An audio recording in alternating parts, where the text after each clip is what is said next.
Hi, today I'm going to talk about magic items.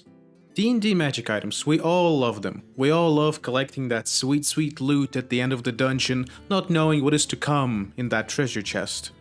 And in my experience of playing D&D for some time now, I wanted to make some sort of a list, some sort of a top 10 of magic items that I enjoy the most in my games. So come with me. I made a little presentation that we can all look at together. I've been playing D&D for quite a while now, approximately more than 5 years or so, and I've met a fair share of magic items.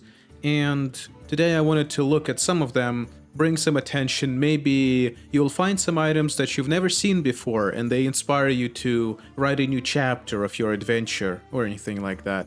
Now, before we move on, I do want to lay down some ground rules.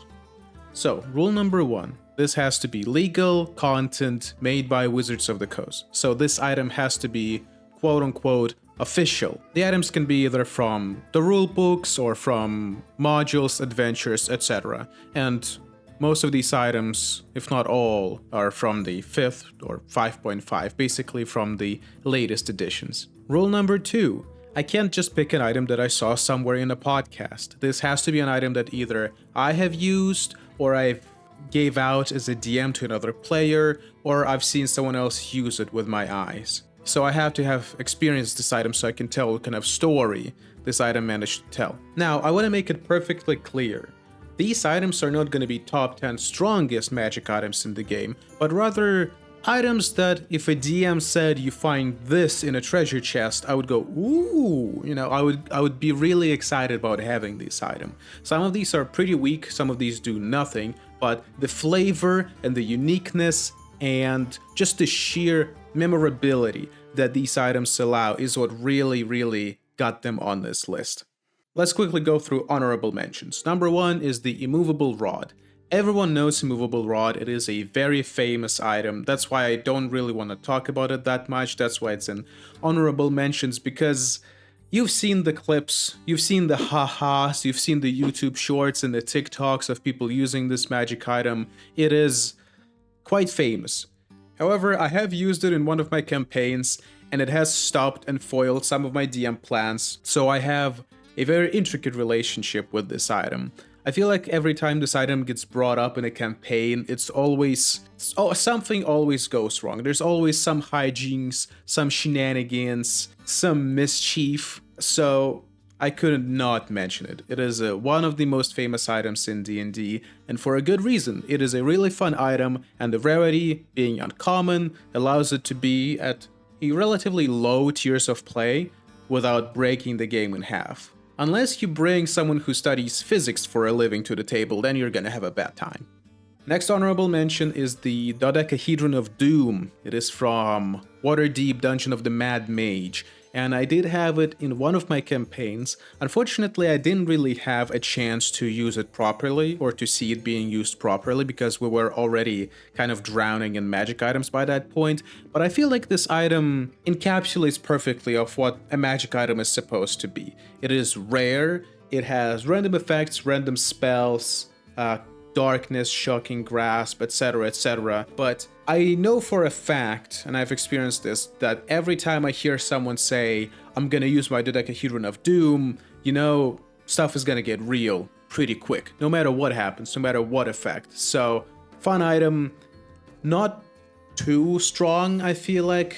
There's always 1 in a 6 or so chance that it's just gonna destroy itself, so it's kind of use it while you can kind of deal. And, with the dice and the random system of the game itself, it perfectly encapsulates of the strength and the risk and the reward of a magic item that is supposed to be. But again, because I haven't really got a chance to see it that much in action, it's just an honorable mention. In the last honorable mention is going to be the Bag of Holding from Player's Handbook.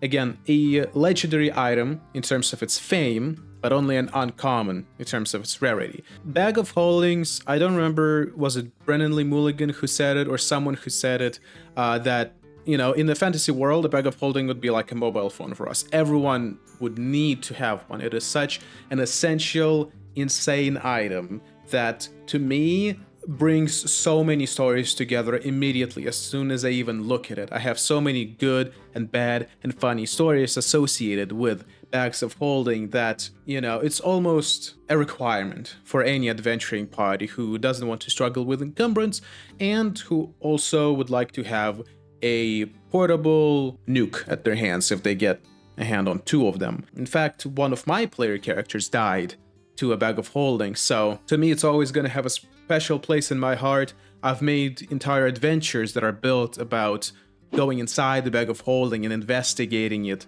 sort of like a TARDIS situation. It is an incredibly fun item. It is an incredibly memorable item, but again, everyone has seen it, everyone has used it, so it's not exactly the most special item. There's a reason why this item is so talked about in the D&D sphere, but in my list, it's an honorable mention. Now, our first item on the list at number 10 is Staff of the Magi from Player's Handbook. I know that is an insane item to have at top 10, and I know that Staff of Power exists, that is just a rare item, but Staff of the Magi, legendary item, Player's Handbook, everyone knows it. It is, again, a very, very popular item, but not an item that is popular among the players. No, this is a DM's item. This is an item that you give to your BBG Lich. This is an item that you give to your leader of the magical city. This is absolutely fully a DM item. And if you're a DM and you're gonna give this one to the players, then be ready that they are probably never gonna be challenged again. Which is not necessarily a bad thing if you're building some kind of a Baldur's Gate 3 epilogue, final moments in the campaign kind of deal where you see all of your player characters that are now retired or at their peak power, then the wizard or the sorcerer can definitely hold one of these. And this item has so much going on for it. It absorbs spells, it has a myriad of its own spells, but to me what really stands out is the Retributive Strike ability that reads, basically you blow everything up in a 30-foot radius and you have a 50% chance to escape to a random plane of existence. This item ends campaigns, and I mean this in the best way possible. This is a campaign ender item. If a PC gets a hold on this or the Staff of Power, then the spellcaster that has it is pretty much set for the rest of the game. But if you want an item that is immediately like, shows that, oh, this guy is not to be messed with, then definitely pick that. Absolutely incredible item. As someone who loves playing spellcasters, I just can't not have appreciation for it. But since it's a legendary item, you will probably never ever see it outside of some extreme unique tier 4 cases, right? Still, very fun. Number 9 is the Oath Bow from Dungeon Master's Guide. It is an incredibly fun bow, and it is a rogue asset. This is a rogue item through and through. If your rogue in the party gets a hold of this, then it's going to be really tough to make these boss fights make any sort of dangerous, because advantage on every attack roll and additional 3d6 piercing damage is an insane addition. But it is an incredibly flavorful item, and I feel like it really encapsulates the very rarity. It is a strong item, very strong, but it will not break campaigns like some legendary items do. So I believe its rarity being very rare is very reasonable. It has incredible flavor, it has incredible, gameplay ability, it has a very smart cooldown. I've had it in multiple campaigns, and every time it has not disappointed. Every time, it's very easy to remember to use it, because if you don't, it is so detrimental if you don't use it. But make sure you have multiple bad guys rolled up, because this is a boss killer. But it is a strong one, an efficient one at that, and in the hands of someone like a rogue, this is a Titan Slayer for sure. Number 8 is another legendary item. I promise not all of them are legendary. This is Potion of Dragon's Majesty from Fizban's Treasury of Dragons. This potion is pretty simple. It is a consumable item, one use. When you drink it, you turn into an adult dragon, as the same dragon of the scale that it came from. This item needs to be dropped from killing a dragon, in my opinion. You know, it is Dungeons and Dragons. If you go into a dungeon and you kill a dragon, then it must be celebrated. I really like the rewards to be relevant to the boss that they were fighting. Maybe the big bad, you know, his sword is now in party's disposal, or even better, if you go all delicious in dungeon and you actually turn the boss that you fought into an item. Kind of like, you know, Destiny 2 turning gods into weapons. So I really like when you use a piece of the boss that you fought. In this case, you kill this dragon and you take the scales and you turn the scales into this potion that will help you later down the line. I think this item has a lot of strong narrative potential. In terms of its mechanical use, this item is kind of a win one fight.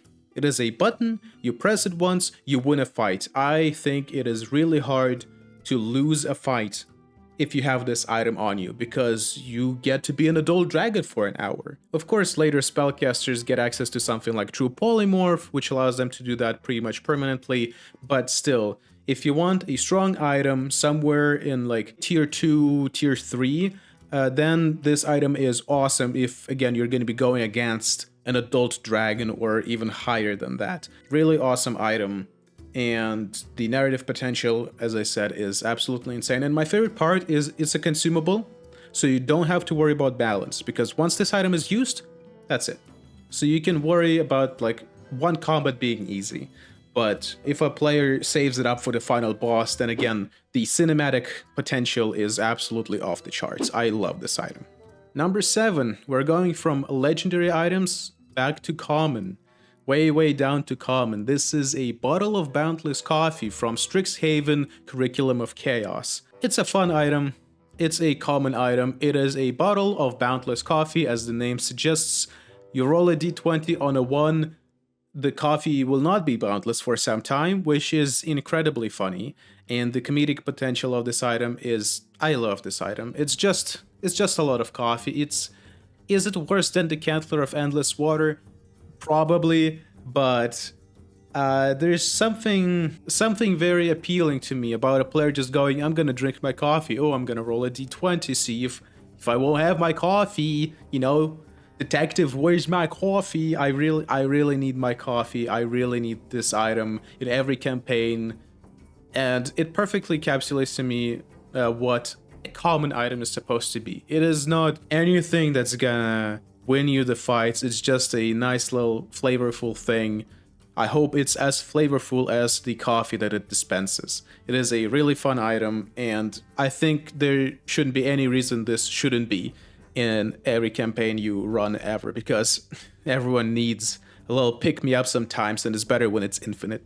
Number 6, this item speaks very close to me. It is the Moon Sickle from Tasha's Cauldron of Everything. This is a druid and a ranger item, and it can be uncommon, rare, or very rare, I believe.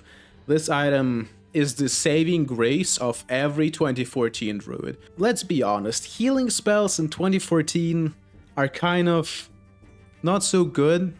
1d4 on a healing word, 1d8 on a cure wounds, compared to 2024.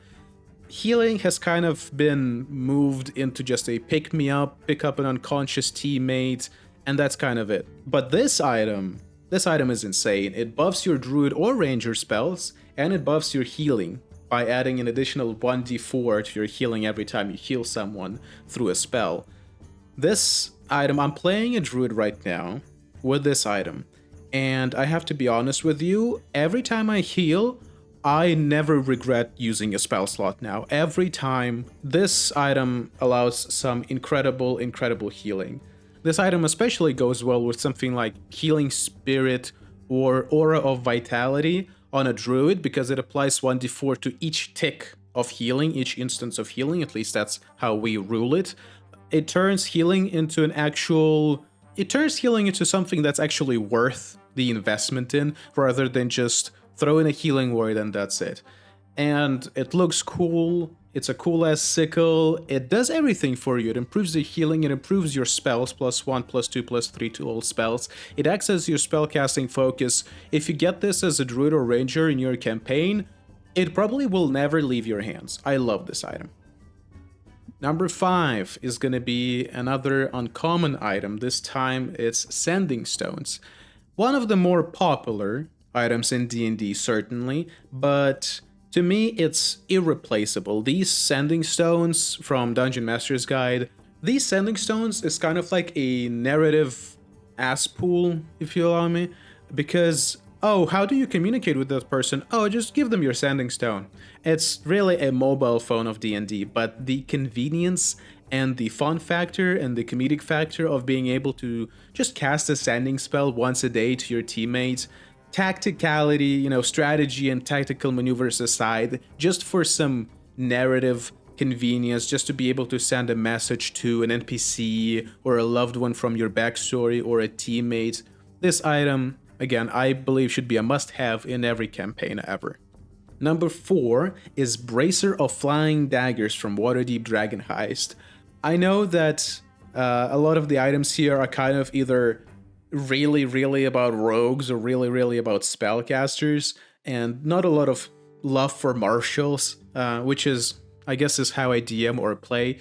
But this item is absolutely incredible. It is not a strong item. I personally believe it is not that strong, actually. This item is kind of made for rogues. Throwing daggers, all of this finesse, all of this show and performance of throwing 2 daggers at a time that are infinite. Very fun, very flavorful item. But it's not that strong if you think about it. Rogues can sneak attack only once per turn, so you're not going to get sneak attack on both of these dagger attacks. But this is sort of a way to guarantee that you will have at least one successful attack from which you can sneak attack. This item, I believe, is the perfect embodiment of how a simple item can at the same time be entertaining. This item proves that complexity does not mean quality. This is a very simple item. It doesn't have any charges, it doesn't have any tricky mechanics or cooldowns, but at the same time, it is, according to its rarity, it is strong in its own way, and it has a pack of flavor. And if you're running some sort of espionage, heist, urban campaign, then at some point I believe you should be able to give this to your rogue or someone else. Next up is the Horn of Blasting from Dungeon Master's Guide. Have you noticed that I've been playing Icewind Dale? Because this item, spoilers aside, very important in that game, and the way I've used it in my Icewind Dale campaign as a player, or I should say another player in our game. This item is incredible in every step of the way, every direction, especially a 30-foot cone, that's where it's best. But it is, once you use this item, it is really an addiction almost, because you can't stop using it. It is so good. It's basically, at the point that you get it, at the level that you get it, being at a rare item, there will not be a lot of things that are better than dealing 5d6 thunder damage. And especially if you're fighting creatures that are made of glass and crystal, 10d6 thunder damage. I really love this item in particular because I don't really like abilities that are kind of like, oh, you use it once, you can't use it until next dawn. That's kind of boring. I know that it's made for balance, and I understand that, a dawn, an entire day, is supposed to be multiple encounters at once, but I really like items with unique cooldowns, or no cooldowns at all, like the bracers previously.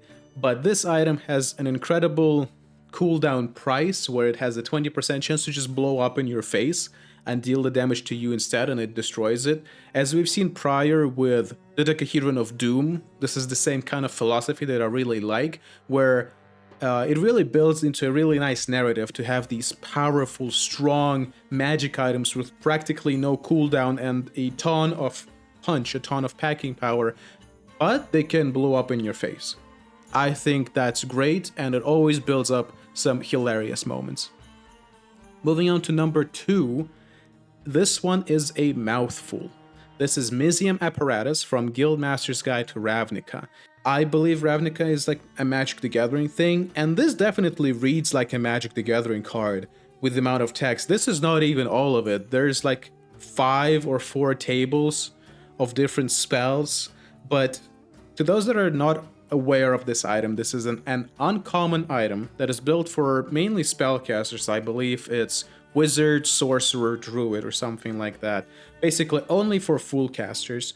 And The way it reads, as soon as you equip it, as soon as you attune to it, you can cast any spell out of your spell list. You no longer need to prepare any spells, you no longer need to memorize anything, you no longer need to keep a spell book or anything like that. You just pretty much have every spell at your disposal according to your class. So you have, if you're a wizard, you have access to every wizard spell list that is available at your level, of course. The caveat is that once you cast this spell that you don't have, again, it might blow up in a way, but instead of actually blowing up, if you don't pass the Arcana check, then it's gonna cast a different spell instead. This is an item that really needs to be in the hand of the player that really dedicates themselves to knowing their character sheet. You can't give it to someone who asks how spell DC works every time it's their turn. This needs to be in the hands of a guy who has been playing the same wizard player character since 2nd edition and knows every spell in the book. I love wizards, I love wizard players, so I believe this is an item that perfectly encapsulates a wizard's player's goals. They want to know every spell, they want to cast everything. Is it gonna make your battles 40% longer? Probably. Is it gonna make the wizard's turn 60% longer? Probably. But this gives a leeway into such an incredible gameplay that I've never really seen in a magical item before. I've never really seen a formula like this where it basically gives you access to all of the spells at the cost of maybe randomly casting a different one. But I know casters are strong in this game. I know wizards are already strong. But give it to a sorcerer, give it to a druid, give it to an artificer for the fun flavor of this kind of Tony Stark machines, right? And just watch the fun unfold. It is so fun. It's just an incredibly fun item, and the fact that it's uncommon is a crime. But it's a crime I'm willing to forgive.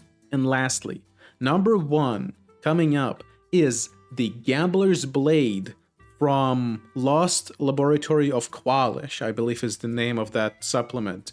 It is also mentioned in Critical Role Campaign 3, I believe. This item, I love this item. It is in my heart and forever.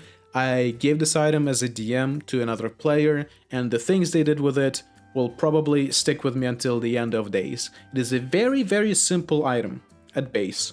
You can choose from +1 to +3 to your damage and attack rolls, and the price of it is a penalty, the same penalty to your death saving throws. So according to the name Gambler's Blade, this can be a really powerful item if given early, let's say level 4 or level 5 in your adventure, right? You put it at +3, you're going to be killing a lot of stuff very quickly. It can be a very powerful blade, but you don't want to part with it, and if you die with it, it is much easier to die with it. So I really love the narrative that this builds of being addicted to the power of this blade, not willing to part with it at any time, sticking with it, and it basically kind of slowly kills you over time, if you think about it. The penalty to death saving throws is huge, because death saving throws, not a lot of things can improve that. Only Bardic Inspiration and the Bless spell, I believe, are kind of the only things that can affect death saving throws. So if you're a marshal and you wield this blade and you go into the fight, and if you get downed, then is going to be these really powerful moments that are going to make it or break it for you. In my campaign, this item actually killed a player. If they didn't have the penalty, they would have survived, but they died instead. So the memories that I have with this item, the flavor, the power, it is incredible and deserves the #1 spot for me, but really tied with Mizium Apparatus. So I would say best item for marshals, in my opinion, Gambler's Blade. For spellcasters, Mizium Apparatus, and for rogues and the sneaky type, the rogues, the monks, is the Bracer of Flying Daggers. Incredible items. All of these, again, this is not supposed to be a top 10 strongest items list. For me, these are the items that have brought so many memories and so many hype moments at the table that I look back at these and immediately I remember all of the rolls, all of the yells and smiles from players and DMs alike, and I think that this top 10 list is really what you should consider if you're going to be building a session or an adventure. Include some of these. Include a Misium for your spellcaster that you can trust with their turns in combat. Include a Gambler's Blade if you have a player at the table who really loves the aspect of the gamble in the game.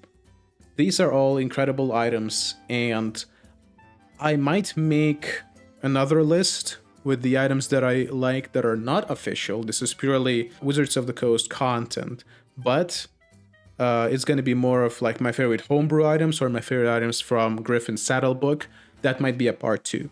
But for these, if you have any questions, feel free to ask. I would love to share anything and everything about these items. I love them and hold them dear to my heart. So I hope you've enjoyed this presentation, and I'll see you next time.